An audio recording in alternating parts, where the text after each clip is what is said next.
a estar iniciando una serie corta, quizás de 6 domingos, 7 domingos, que tienen que ver con el señorío de nuestro Señor Jesucristo.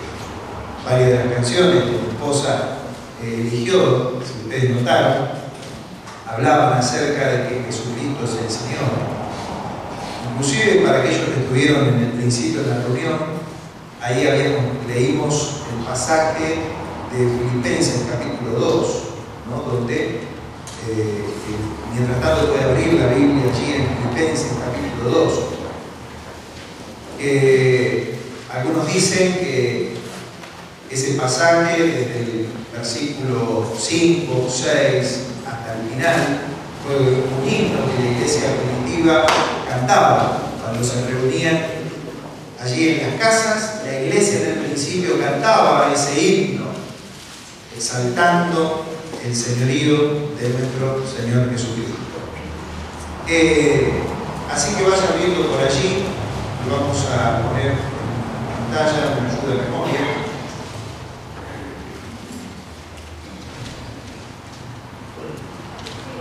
¿Está conectada? Ahora que sí.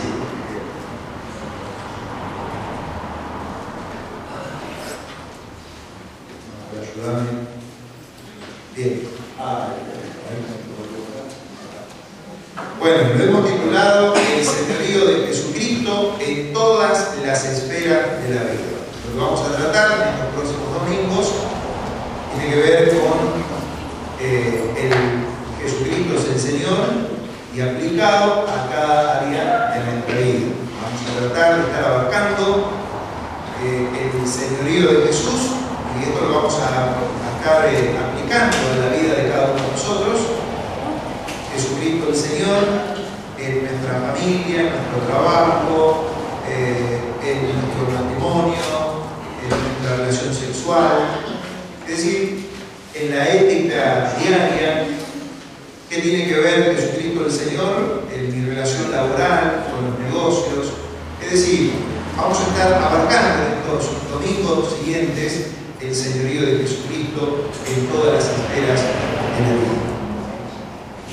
Como introducción quiero leerles, también va a salir aquí en la pantalla, lo siguiente. Jesucristo es el Señor.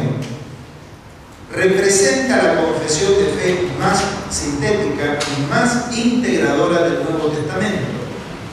Por esa confesión, miles y miles de cristianos dieron su vida en los primeros siglos de la era cristiana.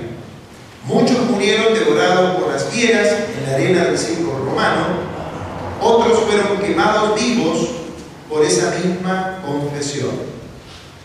En nuestro siglo, muchos murieron devorados por las fieras en la arena del circo romano. Vamos. En nuestro siglo resulta relativamente fácil declarar que Jesucristo es el Señor. Por lo menos,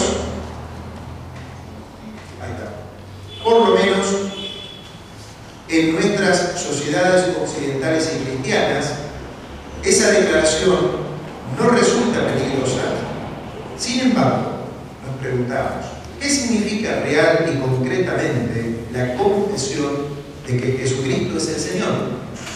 ¿Qué significa o qué significó en el primer siglo? ¿Qué significa ahora? ¿En qué áreas específicas de la experiencia cristiana debe visualizarse el señorío de Jesucristo? Y ahora sí, vamos a leer 4 pasajes en esta mañana de la Biblia para fundamentar este tema tan precioso, tan amplio, y que en nuestra oración que Dios hable a la vida de cada uno de nosotros. En primer lugar, vamos a leer el pasaje Filipenses capítulo 2, versículos 9 al 11. Dice la palabra de Dios, ella lo tiene, me falta a mí encontrarlo por acá. Filipenses 2, versículo 9. Dice, por lo cual Dios también lo exaltó hasta lo sumo y le dio un nombre que es sobre todo nombre, para que en el nombre de Jesús se doble toda rodilla de los que están en los cielos y en la tierra, y debajo de la tierra, y toda lengua confiese que Jesucristo es el Señor, para gloria de Dios el Padre. Como dijimos, este era uno de los himnos que cantaban los hermanos en el principio, ¿no? Y que también nosotros lo cantamos, porque de hecho fue la primera canción al iniciar la reunión en esta mañana. El segundo pasaje que nos habla del señorío de Cristo es este, Romanos, versículo 10, capítulo 10, versículo 9. Buscamos Romanos, capítulo 10, versículo 9. Nos dice la Biblia: si confiesas con tu boca que Jesús es el Señor y crees en tu corazón que Dios lo levantó de los muertos, serás salvo. ¿Sí? El tercer pasaje, 2 Corintios, capítulo 4, 2 Corintios, capítulo 4, versículo 5.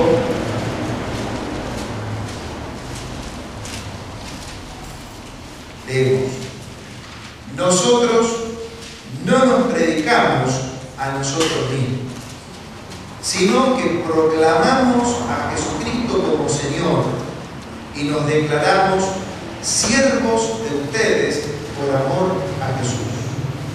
Cuarto y último pasaje, Romanos capítulo 14, versículo 8 y 9. Pues si vivimos, para el Señor vivimos. Podemos leer el 7, no está en la pantalla, pero lo leemos también. 14, 7. Y es que nadie vive para sí, ni nadie muere para sí. Pues si vivimos, para el Señor vivimos, y si morimos, para el Señor morimos. Así que, ya sea que vivamos o que muramos, somos del Señor. Bien, los 4 pasajes, volvemos al de Filipenses capítulo 2, versículo 9 a 11. Estos 4 textos de la palabra de Dios es el fundamento de la Biblia que nos habla acerca de la importancia de esta declaración de que Jesucristo es el Señor. Ahora, ¿qué implicaciones tiene esta confesión, como hemos hablado, como hablé en la introducción? ¿Qué significó en el primer siglo y qué significa ahora en nuestra era? O otra pregunta para hacernos: ¿con qué mensaje nos hemos convertido a Cristo? ¿Cuál es el mensaje que nos llegó a nuestra vida personal y de que uno recibió a Jesús? ¿Por qué digo esto? Hay un libro que hace muchos años leí, lo perdí, ahora estoy tratando de recuperarlo, porque el autor, Jorge Iglitian, la hija, es profesora aquí en nuestro colegio. Si usted puede conseguir ese libro, Jesucristo es el Señor, es un libro que a mí en lo personal me fue de mucha bendición cuando lo leí hace varios años atrás. Lo perdí, lo presté, no sé. La cuestión de que hablé con la hija y me van a dar un ejemplar. Este libro es muy importante porque el autor, él está dentro de lo que él quiere compartir acerca del señorío de Cristo. Él comienza a hacer preguntas en ese libro diciendo, ¿sí? ¿Con qué mensaje nos hemos convertido? ¿Hemos recibido a Jesús como el Salvador de nuestra vida? Y después, en el transcurso del tiempo, en ese proceso de vida cristiana, ¿lo hemos aceptado como Señor? ¿O solamente es Jesucristo mi Salvador y no es mi Señor? Él juega con estas palabras porque él dice que la iglesia, por algún tiempo, no toda la iglesia, pero gran parte, predicó mucho el mensaje de Jesús como el Salvador, pero como que divorció el señorío de Cristo, de Jesucristo el Salvador. Si nosotros notamos lo que nos dice el Evangelio nos dice: si confiesas con tu boca que Jesús es el Señor, lo dice, y crees en tu corazón que Dios lo levantó de los muertos, serás salvo. Es un versículo básico, ¿no es cierto?, especial, que tiene que ver con la salvación de nuestra vida.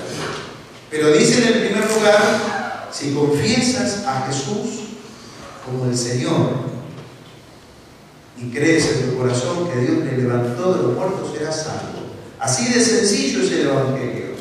Pero la predicación se pone en el primer lugar, según este texto, ¿sí?, la confesión de Jesús de parte de aquel que inicia la vida cristiana, que lo recibe como Salvador, la confesión como Señor de la vida. Ahora, ¿qué implica el hecho de confesar nosotros a Jesús como Señor? ¿Qué significado tiene? En el Antiguo Testamento, solo Dios es el Señor. Partimos de allí. En el Antiguo Testamento solo Dios es el Señor. Cuando Dios se revela a Moisés, allí en Éxodo, Él le dice: yo soy el que soy. ¿Se acuerdan de esa frase? Queriendo decir, yo soy el eterno, el autoexistente, el soberano, el ser único, el que está presente en todo. Ese yo soy el que soy del Antiguo Testamento se traduce en el Antiguo Testamento con el título de Yahvé, Jehová. Es decir, que Jehová o Yahvé, como algunos traductores leen mejor, porque el hebreo no tiene vocales, son consonantes, imposible de pronunciarlo. Entonces, Yahvé, Jehová, es el Señor Dios. Cuando nosotros vamos al Nuevo Testamento, acá cuando el apóstol Pablo dice: si confiesas con tu boca que Jesús, el nombre que el ángel Gabriel le dijo a María, le llamará su nombre Jesús, el Salvador. Si confiesas que Jesús es el Señor, ¿qué le está diciendo? Yahvé, Jehová, serás salvo. Es decir que el Nuevo Testamento, el apóstol Pablo nos dice que Jesús, por supuesto, es Dios, ¿no es cierto? Está hablando de la divinidad de nuestro Señor Jesús. Es decir que Jesús es el Señor. Cuando hay esta confesión y este reconocimiento, tiene que ver, ¿sí?, con la aceptación de aquel que lo confiesa, que lo declara, de que Jesús es Dios en primer lugar. Pero al decir que Él es el Señor, está diciendo, en otras palabras, que Él es el soberano absoluto, el amo, el jefe, el propietario y la máxima autoridad absoluta de mi propia vida. Por eso que el tema en esta mañana lo hemos titulado El señorío de Jesucristo en todas las esferas de nuestra vida, y hoy, en este día, la consulta es: en mi propia vida, en tu propia vida, ¿es Jesucristo el Señor? ¿Es Jesucristo el dueño de tu vida? ¿Es Jesucristo el amo, el jefe, la máxima autoridad, el que tiene la primera y última palabra en nuestra vida, hermanos? Por eso que es profundo el tema, porque tiene que ver con el reconocimiento de nuestra vida, que somos cristianos, somos discípulos de Jesús. Por eso que tiene que ver también con lo que Inistian, en ese famoso libro, dice: ¿es Jesús el Salvador? ¿Lo has recibido como el Salvador y nada más de tus pecados? ¿O es el Señor de tu vida también? Porque no hay una sin la otra, es todo junto. Es recibir la salvación de Jesús, el perdón de todos mis pecados, pero también someterme, ¿sí?, ante el señorío, ¿sí?, de nuestro Señor Jesucristo. Es una pregunta que nos vamos a estar haciendo en esta mañana y en los próximos domingos. Era tan fuerte el nombre de Dios, tan reverenciado, tan respetado por los judíos en el Antiguo Testamento, que ya ellos no querían ni mencionar el nombre de Yahvé, Jehová. Y ya entonces Dios se da a conocer por Adonai, otro nombre hebreo, ¿vieron? Medio conocido, ¿no? Adonai. ¿Qué significa? Mi Señor. Mi Señor. Pero hemos hablado ya acá lo que significa el Señor, el jefe, el amo, la máxima autoridad, el autoritario, el dueño absoluto.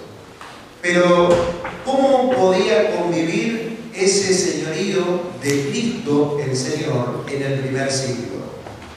En el primer siglo estaba el Imperio Romano. El Imperio Romano tenía el César. Estaba el César, que era el emperador, era la autoridad máxima. Entonces ahí entraba el ámbito político y la lealtad que la gente que estaba bajo ese imperio le debía al emperador. Ya antes de que Cristo viniera a este mundo, ¿sí?, se rendía culto a Roma en primer lugar. Es decir, se divinizaba a Roma, pero se personificaba la adoración a Roma con el emperador. Entonces el emperador, el César, ¿sí?, era el Kyrios, una palabra griega que es sinónimo de Señor. Entonces, por una lealtad política, ¿sí?, todo el imperio debía de subordinarse y reconocer al César como el Kyrios, el Señor. Pero ¿qué pasaba cuando, ¿sí?, estaban en ese mismo, bajo ese mismo gobierno romano, estaban los cristianos, estaba la iglesia naciente, y los cristianos confesaban a Jesús como el Señor de sus vidas, como el Kyrios? Entonces estaba esa rivalidad, y de alguna manera, frente a este tema, una cuestión de lealtad, se encontraban situaciones, ¿sí?, porque estaban los cristianos que confesaban a Jesús como el Señor, y estaba también la gente del imperio que confesaba al César como el Señor, el dueño y la máxima autoridad, y todo eso producía persecución en la vida de la iglesia, y esto ocurrió también en el primer siglo. Por favor, si me acompañan a 1 Corintios capítulo 8, hay un ejemplo de lo que estoy diciendo. 1 Corintios capítulo 8, versículo 5, allí el apóstol Pablo dice 8:5.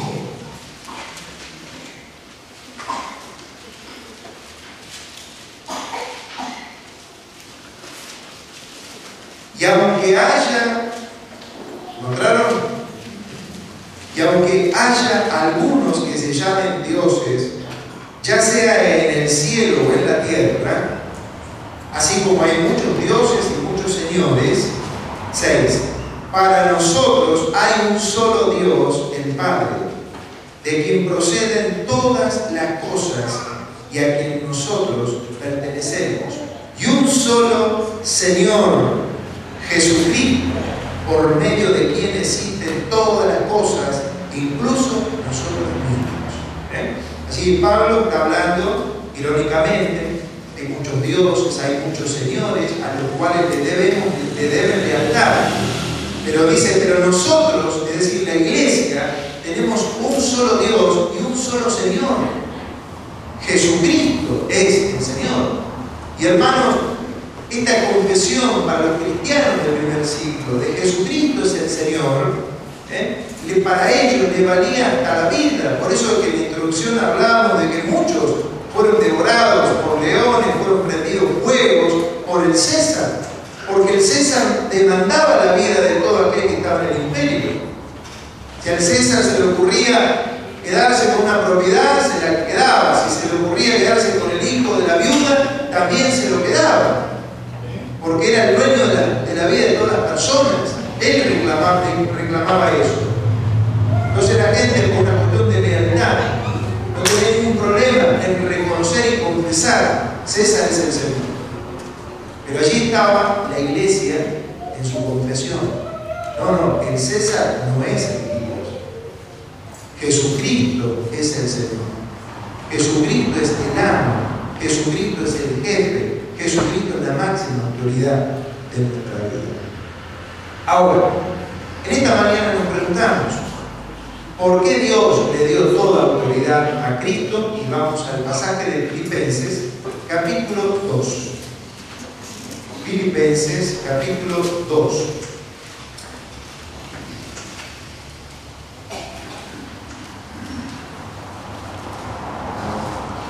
Nosotros leímos desde el 9 en adelante, pero los versículos anteriores nos dice el versículo 6. Si usted me acompaña, yo voy a hacer una breve explicación. Dice la palabra de Dios: quien siendo en forma de Dios, está hablando de Jesucristo, siendo en forma de Dios, no estimó el ser igual a Dios como cosa a que aferrarse, sino que se despojó a sí mismo y tomó forma de siervo y se hizo semejante a los hombres. Está hablando nada más y nada menos que el Hijo de Dios, ¿sí? Dios se hizo hombre, está hablando de la encarnación. Dios descendió a este mundo. En palabras del apóstol Juan en su evangelio, dice: en el principio era el verbo, la palabra, dicen las versiones, ¿sí? El verbo, la palabra, el logos. Dice que él, en el principio, el verbo se hizo hombre y habitó entre nosotros. El verbo era Dios, la palabra era Dios. Estaba hablando, ¿no es cierto?, de que aquel que habitó desde la eternidad, Jesucristo, desde que antes de la creación, Él siempre existió.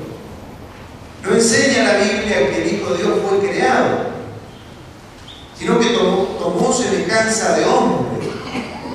Y algo impresionante, hermanos, porque dice que estando siendo Dios, no se atribuyó ese poder, sino que se limitó a la humanidad sin dejar de ser Dios.